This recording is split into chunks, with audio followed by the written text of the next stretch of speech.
The night my son-in-law's father put his hand on my daughter, I was sitting at the far end of a dining table that probably cost more than my first car. I remember looking at the centerpiece, some kind of twisted metal sculpture that I assumed was art because everything else in that house was either twisted or expensive, and thinking that I didn't belong there.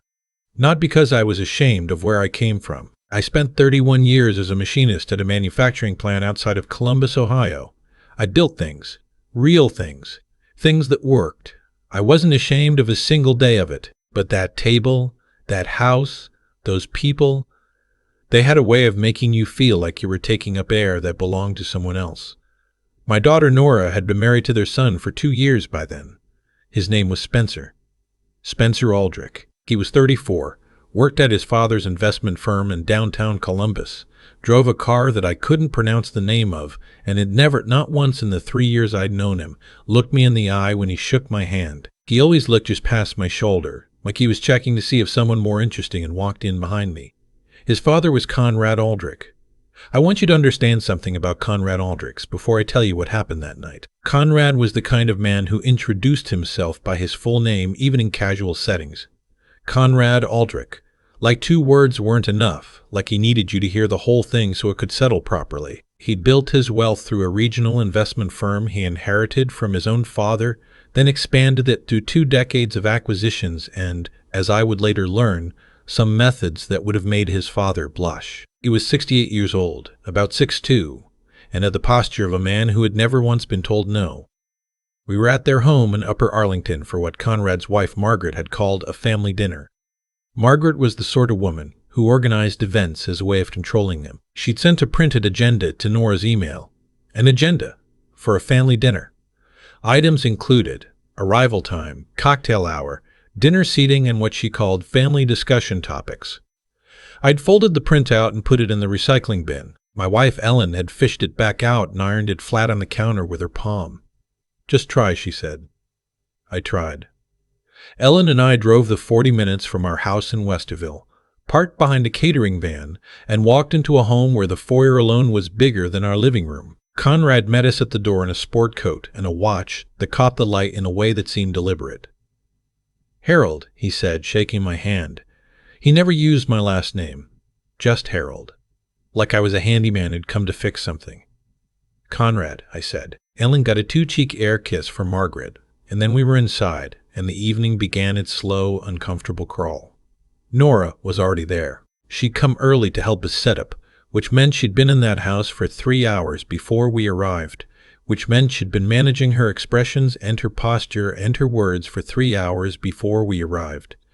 I could see it when she hugged me, the way her shoulders dropped half an inch when I put my arms around her, like she'd been holding herself together and was finally allowed to relax for just a moment. "You okay?" I said quietly. "Fine, Dad," she said. "Just tired." She'd been tired a lot lately. Spencer was in the kitchen talking to the caterers. He waved at me from across the room. That shoulder-level wave, like flagging down a cab. Dinner was at 7. 8 of us at a table set for 12, which gave me the feeling we were understudying for a larger, more important event. Conrad sat at the head, Spencer at his right, Nora next to Spencer. Ellen and I were down near the middle, across from Margaret's sister and her husband, whose names I immediately forgot because they barely spoke. The food was good. I'll give them that. It was during the second course that I first noticed something was off. Conrad made a comment about Nora's job. She was a pediatric occupational therapist, had been for 9 years, good at it.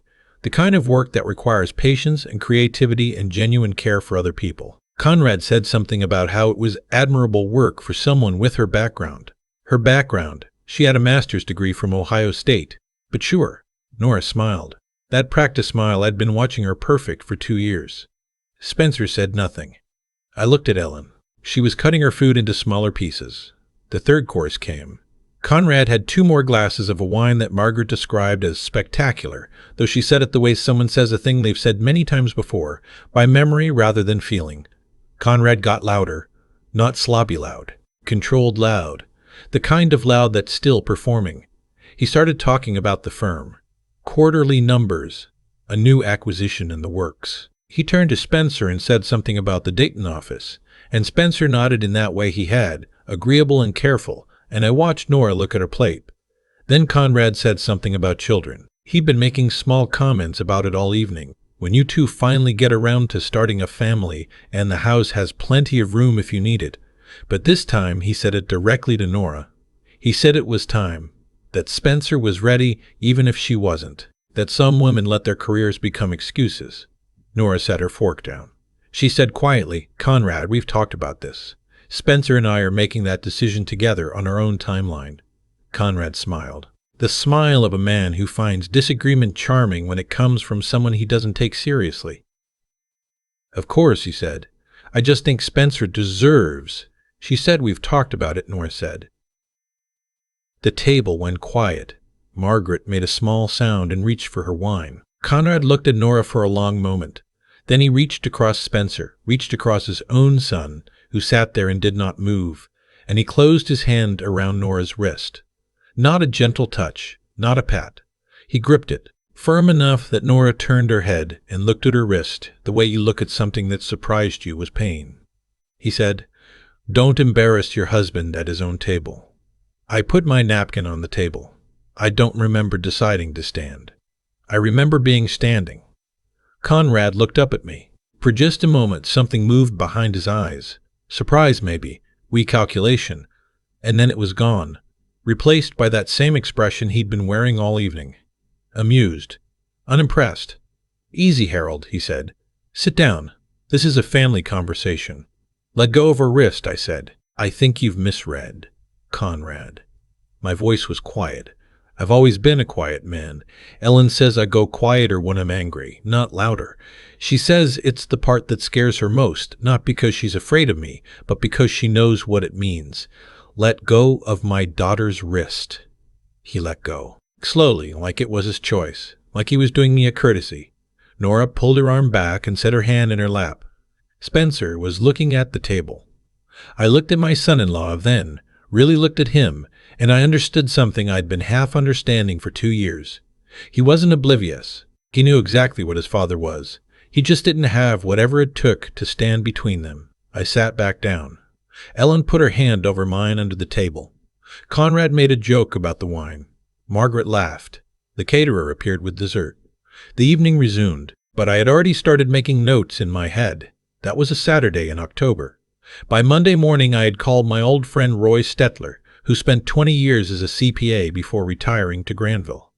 Roy is the kind of man who reads SEC filings for entertainment. I told him Conrad Aldrich's name and the name of his firm, Aldrich Capital Partners, and asked him if he'd take a look at what was publicly available. Roy called me back on Wednesday. "Harold," he said, "where did you find this guy?" "My daughter married his son," I said. A pause. "Okay," Roy said. "Give me a little more time." I gave him 2 weeks. I want to be clear about something. I wasn't looking to destroy anyone. I want to be honest about my intentions because I've turned them over in my mind enough times to know them clearly. What I wanted was leverage. I wanted to understand who Conrad Aldrich actually was. Not the sport coat, not the watch, not the name said in full, because something in that dining room told me that Nora was in something deeper than a difficult marriage. And a man who grabs a woman's wrist at dinner because she disagreed with him does not save that behavior only for company. Roy came back with a thread. Aldrich Capital Partners had settled a complaint with the Ohio Division of Securities 3 years earlier. Quietly. The details were part of the public record if you knew how to find them, which most people didn't, because the settlement had been structured to avoid press coverage, and Conrad had paid enough in fines that no criminal referral went forward. The complaint involved misleading representations to investors in a private real estate fund, essentially telling clients their money was in one thing while moving portions of it into higher-risk instruments that served the firm's interests better than the client's. Roy said it plainly. He was lying to his investors, Harold. The state knew it, settled for money, and walked away. There was more. One of the clients who'd complained, a retired school teacher from Worthington named Gloria Haynes, had lost a significant portion of her retirement savings. She'd signed on to the complaint, but gotten almost nothing in the settlement because she didn't have the money for an attorney to fight for her share. I wrote her name down. I also started paying closer attention to Nora, not in a way she noticed. But I found reasons to call more often. I dropped by with things, a bag of apples from the farmer's market, a tool Spencer had borrowed and never returned, and I watched. Nora had always been a light person, not naive, but warm, the kind of woman who laughs easily and means it. What I was seeing now was different. She was careful, precise. She thought before she spoke in a way that felt less like thoughtfulness and more like self-protection. One afternoon in November, I was at her house helping her fix a gutter that had come loose in a storm. Spencer was at work. We were on the back porch drinking coffee after, and she said, out of nowhere, "Conrad wants us to move into the guest house on their property." I didn't say anything. "Spencer thinks it makes sense financially," she said. "Lower overhead, safe for a house." "What do you think?" I asked. She looked at her coffee cup for a long time. "I think it makes sense financially," she said. That was when I knew we had run out of time for patience. I called my younger brother Eddie that evening. Eddie spent his career in law enforcement, retired lieutenant with the Franklin County Sheriff's Office, still had relationships across the state that decent men accumulate over 30 years of honest work. I told him everything, the dinner, the wrist, Roy's findings, what Nora had said about the guest house. Eddie was quiet for a moment. Then he said, "You want me to make some calls?" "Not yet," I said. "I want to do this right." "Define right," Eddie said. "I want to do this right." "Define right," Eddie said. "I want it to last," I said. What happened next took 2 months, and I'm going to tell it to you the way it actually happened. Which means some of it is slow, because the right way to dismantle something that's been built carefully is to be more careful than the person who built it. Roy connected me with an attorney named Vincent Marsh, who specialized in securities litigation in Columbus. I explained the situation. Vincent listened without interrupting, which is the mark of someone who's actually processing what you're saying rather than waiting for their turn to speak. He told me that Gloria Haynes' case might be worth revisiting, that the original settlement had left certain questions open, that if additional evidence of a pattern of behavior could be documented, not just the one complaint but a broader practice, there were avenues worth exploring. "I'm not promising anything," Vincent said. "I'm not asking for promises," I told him. "I'm asking where to start." He told me where to start. Over the next 6 weeks, Roy and Vincent together identified 4 other former Aldrich Capital clients who had raised concerns informally, but never filed complaints, either because they felt it was too complicated, or because someone at the firm had managed the relationship carefully enough to discourage it. 2 of them were willing to speak with Vincent. One of those 2 had documentation. Meanwhile, Eddie had a conversation with a contact at the Ohio Attorney General's office. Not an official conversation, just a conversation between 2 people who'd known each other a long time, about a company name that kept appearing in certain contexts. His contact was interested. I didn't tell Nora any of this. I know that might surprise you, but Nora is strong in ways that her in-laws never understood, and she is also perceptive, and if she had known what was happening, she would have either tried to stop it out of fear or confronted Spencer out of honesty, and either of those things would have collapsed everything before it was ready. I did tell Ellen. I told Ellen everything, as I have told her everything for 38 years, because that's what marriage actually is. Ellen said, "How long?" "Another month," I said. "Maybe 6 weeks." She nodded. Then she said, "Make sure Nora has a way out before it lands." That was the most important thing anyone said to me in this entire story. I called Nora the next day, and without giving her any reason she'd find alarming, I asked her to let me take her to lunch. We went to a diner in Westerville we'd been going to since she was 12. I ordered the same thing I always order. She got soup.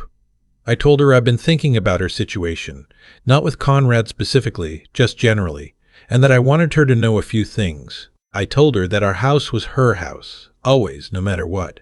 I told her that I'd spoken to Vincent Marsh, which I described only as an attorney I know, and that it might be worth her having his number, just to have it. I told her that whatever she decided about her marriage, about her life, Ellen and I would be there, and we would be fine, and so would she. Nora looked at her soup for a long time. Then she said, "Dad, is something happening?" "Things are always happening," I said. "That's why I wanted to make sure you knew where home was." She reached across the table and put her hand over mine. She didn't say anything else. She didn't have to. It came together on a Thursday in February. The Ohio Attorney General's office opened a formal investigation into Aldrich Capital Partners. Vincent filed a civil suit on behalf of Gloria Haynes and 2 other former clients. A reporter at the Columbus Dispatch who had been looking at the firm for an unrelated story about regional investment fraud got a tip. Not from me, not from Eddie, not from anyone I could trace, though I won't say I was surprised, and published a detailed piece on a Friday morning. By Friday afternoon, 3 of Conrad's major institutional clients had requested meetings. By the following Tuesday, Spencer had been placed on administrative leave from the firm pending an internal review. I heard about it from Nora. She called me on a Tuesday evening and her voice was very still. She said Spencer had told her that morning. She said he'd been crying. "How are you?" I asked. "I'm okay," she said. And then, "Dad, did you do something?" I said. "I made some calls." There was a long silence. "He grabbed your wrist," I said. "I made some calls." There was a long silence. "He grabbed your wrist," I said, in front of me, and Spencer sat there. Another silence. "I know," she said finally. Very quietly. "I know." She came home 3 weeks later. Not permanently, not right away.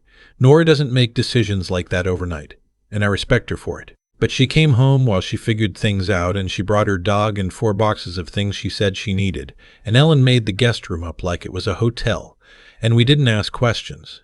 Spencer called me once, in March. He was not a bad man.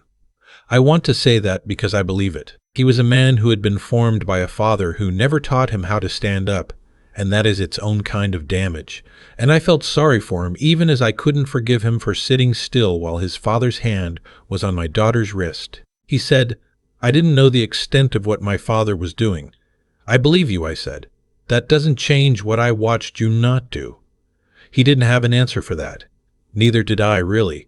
There are things that don't resolve neatly, and that's one of them. Conrad Aldrich entered into a consent agreement with the state in April. He did not go to prison. These things rarely end that way, and I had understood that from the beginning. But the firm was restructured under outside oversight. He was removed from its management. He paid significant restitution to former clients, including Gloria Haynes, who called Roy to say thank you. And Roy called me, and I sat in my truck in the driveway for a minute after I hung up. I'm not going to tell you it felt like justice. I don't know that it did. Justice is a clean word for something that's almost never clean. What I will tell you is that it felt like enough. Like a door closed that had been open too long, letting cold air into rooms where my daughter was trying to live. Nora finalized her divorce in September. There was not a dramatic process. The lawyers handled it with minimal conflict, which she said afterward felt strange. She'd expected more of a fight, and didn't know whether to be relieved or unsettled by the absence of one. She got her own place in October. A 2-bedroom in Clintonville, near her office. She picked out her own furniture. She called me when she put the bed together, and one of the slats kept falling out, and I drove over with my toolbox and fixed it in about 20 minutes, and we ate pizza on the floor of her new living room because the table hadn't been delivered yet. She said, "I feel like myself again." She said it the way someone says something they've been waiting a long time to be able to say. "Good," I said. She looked at me for a moment. "How long were you watching before you did anything?" "A while," I said. "Why didn't he say something sooner?" I thought about that. "Because you didn't ask me to, and because you needed to see it yourself." She was quiet. Then she nodded, slowly, the way she's been nodding since she was about 9 years old, when she's deciding she agrees with something she didn't want to agree with. I drove home with the empty pizza box on the passenger seat and the windows down despite the October cold. Because Ellen always says I need air when I have too many thoughts. She was right, as usual. I pulled into our driveway and sat there for a few minutes in the quiet. 31 years at that plant. Raised 2 kids in the house behind me. Drove a truck with 240,000 miles on it because it still ran fine. I was never the most impressive man in any room I walked into, and I had made my peace with that a long time ago. But I knew some things. I knew how to be patient. I knew how to pay attention. I knew that the quiet men in the corner are usually the ones taking notes. And I knew that the night Conrad Aldrich looked across that table and said, "Sit down," to me, like I was something he could dismiss with 2 words. That was the night he made the mistake that cost him everything. Not because I was powerful, because I was Nora's father, and that, it turned out, was more than enough. I thought a lot about what Conrad Aldrich actually believed that night at his dinner table. I think he believed what powerful men usually believe when they've gone unchallenged long enough. That the rules everyone else lives by simply don't apply to them. That a man like me, a machinist from Westerville with 240,000 miles on his truck, was background, furniture, Someone who could be told to sit down and would. He wasn't entirely wrong about the world. I've watched that dynamic play out enough times to know it's real. Money does insulate people. Status does create distance. And most of the time, the quiet men in the corner do sit back down and say nothing, because they've learned that speaking up costs more than staying silent. But here's what Conrad never considered. Some men are quiet, not because they're defeated, but because they're thinking. I didn't stand up at that table because I was impulsive. I stood up because 30-some years of being a father had made that response as automatic as pulling your hand back from a hot stove. And when he told me to sit down and I saw the look on Nora's face, not surprised, not shocked, the look of someone who has learned to expect exactly this, that was when I understood that this wasn't a single bad evening. This was a pattern, and patterns, if you don't interrupt them, become permanent. What I did after that dinner wasn't revenge. I want to be precise about that word, because it matters. Revenge is about making yourself feel better. What I was trying to do was build a door for my daughter to walk through when she was ready. There's a difference, and I held on to that difference on the hard days. The days when 2 months felt like forever, when Roy would call with another thread to pull, and I wondered if I was doing the right thing by waiting. The right thing, in my experience, is almost never the fast thing. Conrad built his version of success on the assumption that other people wouldn't look closely, that the school teacher from Worthington would accept a small settlement because fighting back felt too complicated, that investors would trust the presentation over the paperwork, that a father-in-law from the working class would accept being dismissed because what else was he going to do? Every one of those assumptions was a brick he laid in a wall that eventually fell on him, not because someone pushed it over out of spite, but because walls built on false assumptions are structurally unsound. They fall on their own timeline. Sometimes all it takes is one person deciding to look at the foundation. I think about Nora in that Clintonville apartment, sitting on the floor eating pizza, saying she felt like herself again. That's the thing I come back to most. Not Conrad's consent agreement, not the firm being restructured, not any of the legal outcomes, just my daughter's voice saying she felt like herself again. That's what it was all for. I'm not a complicated man. I worked with my hands for 3 decades. I fixed things when they broke. I showed up. What I've learned and what I'd tell anyone in a situation that feels too big or too entrenched to change is this. Patience is not the same as passivity. Watching closely is not the same as doing nothing. And the people who underestimate you because you don't perform your strength, let them. That's not a disadvantage. That's the whole advantage. Conrad Aldrich looked across his expensive table at a retired machinist and saw nothing worth worrying about. He was wrong, and it cost him everything he'd spent a lifetime building.